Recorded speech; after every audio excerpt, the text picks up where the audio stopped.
If you have cabinets with a width of more than 600 millimeters, then it's important to use a front-bottom connector. If you want to remove the front, then it's important to open the front-bottom connector first. I've prepared a video for you.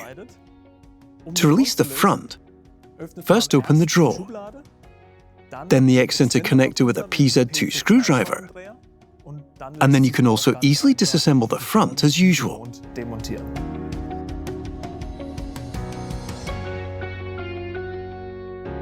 To reassemble the front is put on,